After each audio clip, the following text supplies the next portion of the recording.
This movie does an amazing job telling one incredible story about human depravity and God's grace. If you're a Christian and you love movies, this is for you. This is Films for Christians, movies you should watch this month.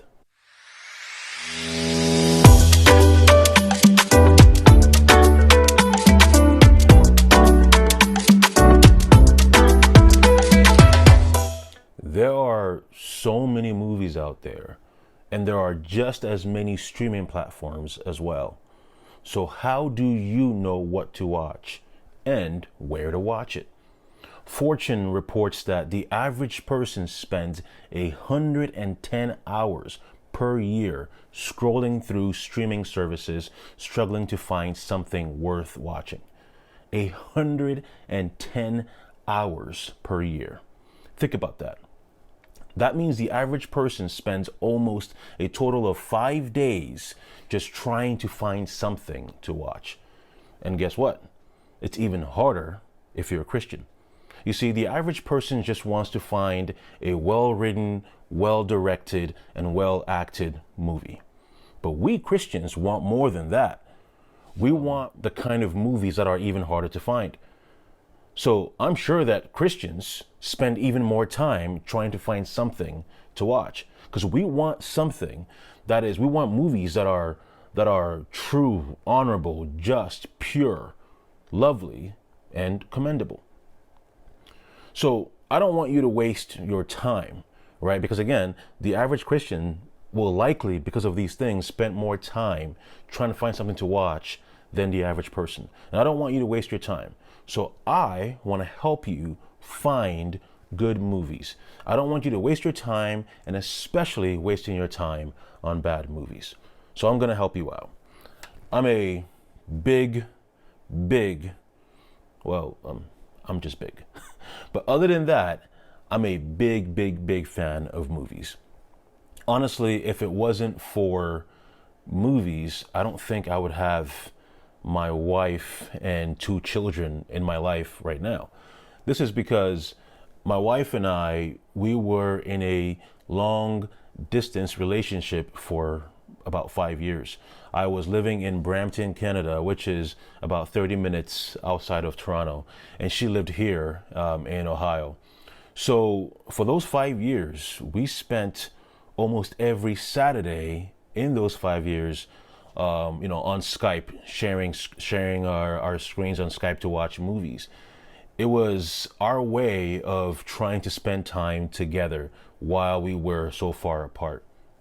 And in those years, my wife introduced me to movies like Casablanca. Yes, I had never seen it until my wife showed it to me a few years ago, which is an amazing movie, of course. And she also introduced me to a movie called The Scarlet Pimpernel. These are movies that I've come to really love. And I've also introduced her to some great movies too. And these movies are some of the movies that I'll be introducing to you in this video. But before we get to that, I want you to understand that the movies I'm going to recommend to you in this video are not necessarily Christian movies. I might recommend Christian movies in the future, but in this video, these are not Christian movies, and that will be the norm. For the most part, I am not going to be recommending Christian movies. Not because all of them are bad, but just because I think there are obviously a lot more movies to enjoy that are outside of the Christian movie circle.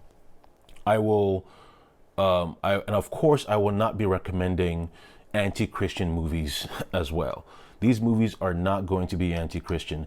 They won't feature woke or LGBT nonsense, and they're also not going to feature pornographic or sexual nudity as well.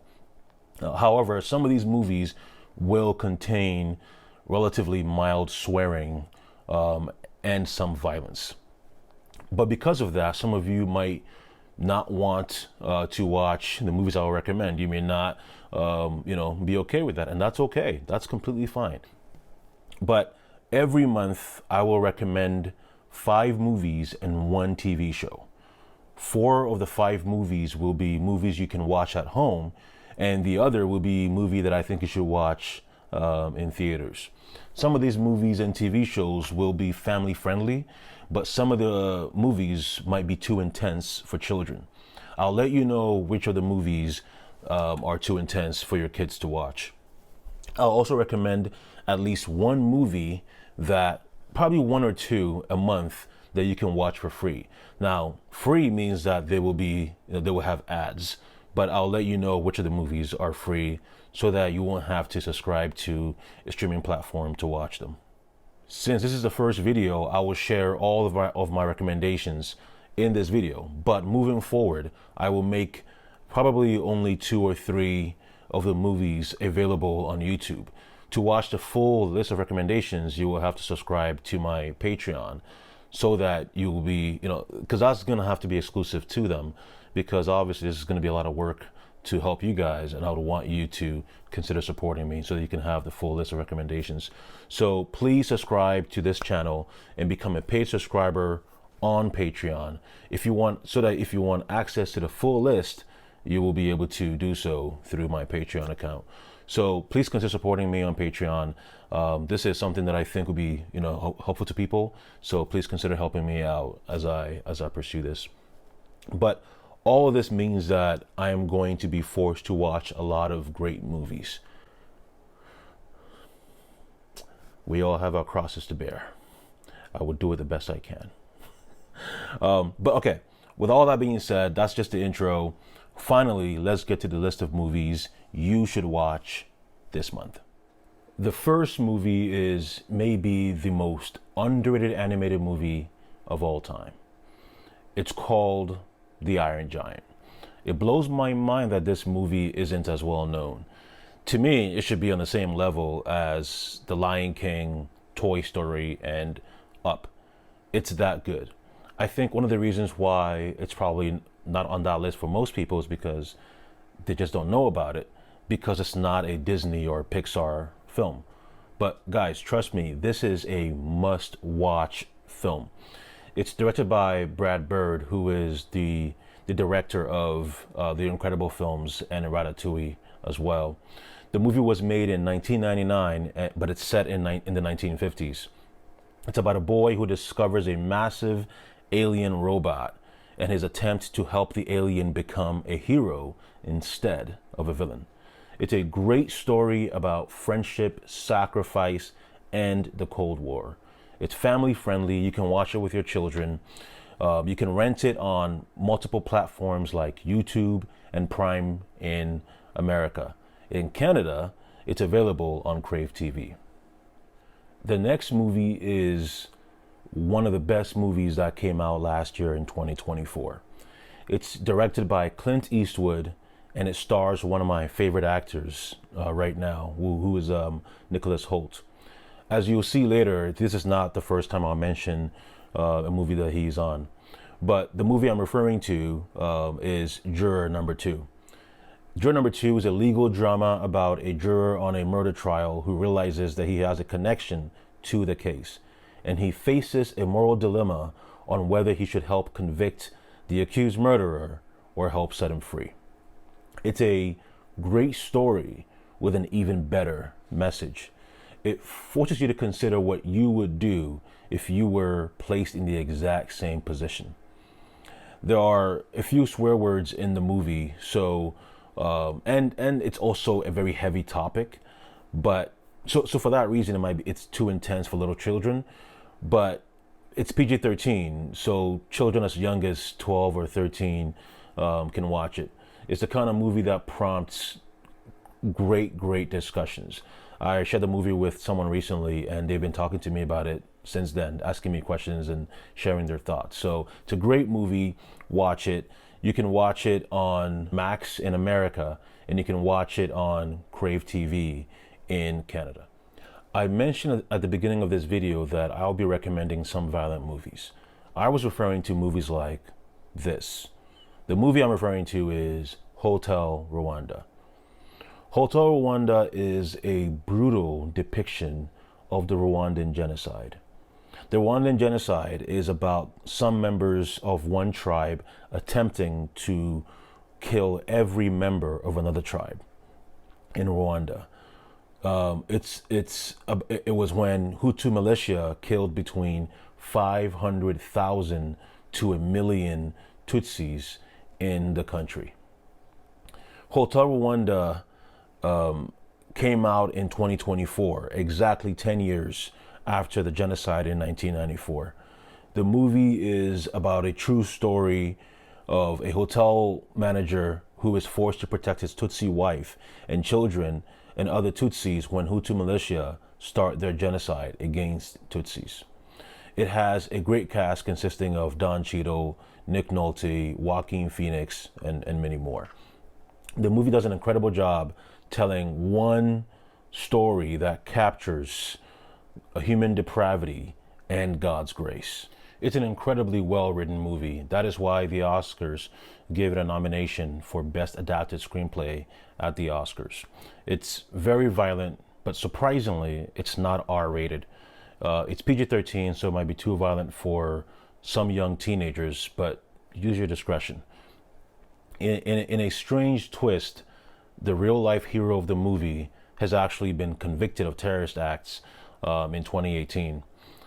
But as crazy and as disappointing as that is, it doesn't change the movie. In fact, it makes the movie even more interesting.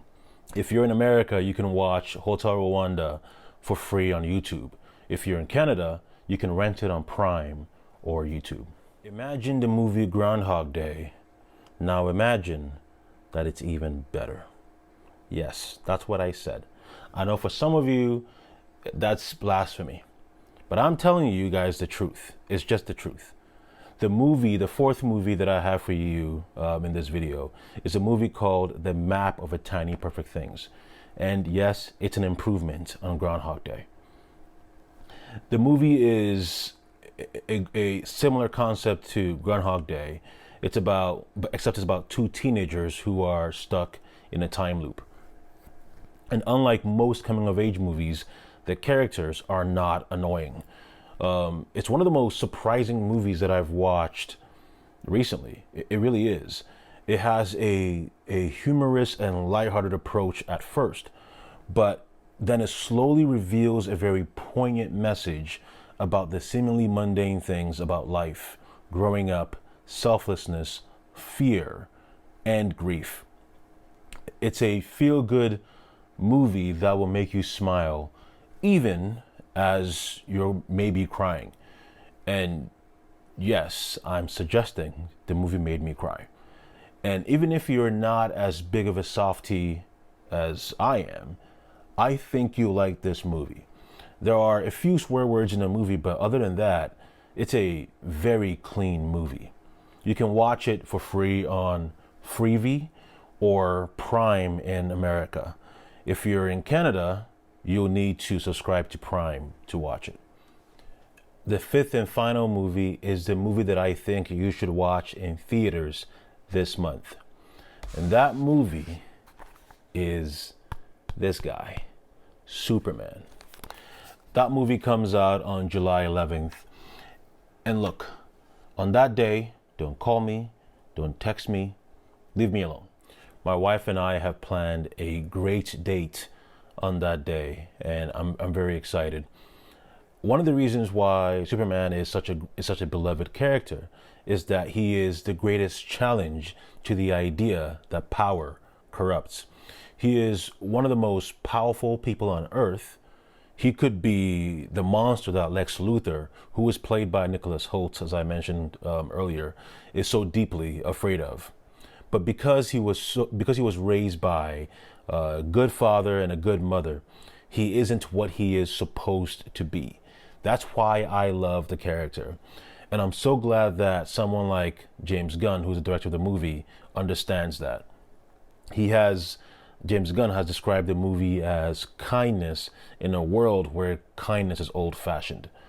And according to the reports so far, we're just still a few days away from the movie being released. This movie seems to be really, really good. It seems that way to me from what I've seen so far, but according to the reports from people who have seen the movie, the majority of people seem to really love the movie. So I think it's going to be really good. The movie comes out again on July 11th. Go watch it. I love it when I find great TV shows and movies that people don't know anything about.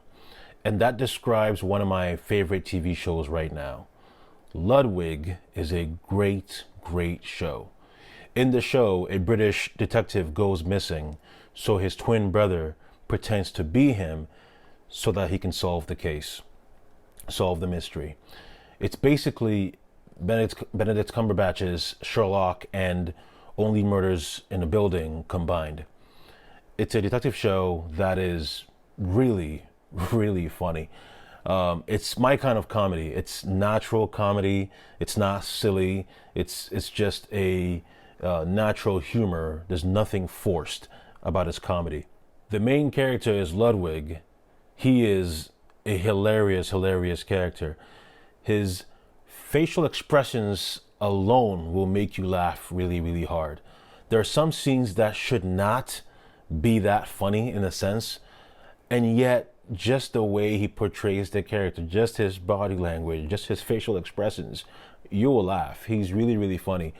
You can watch Ludwig on BritBox. You can also get BritBox through Prime in both America and Canada. What do you think? Have you seen these movies? And if you have, leave a comment below. If you haven't seen them, go watch them and maybe come back and tell us what you think. Tell me what you think in the comments. And please like the video, subscribe, and become a Patreon member so you can have access to the full list of recommendations.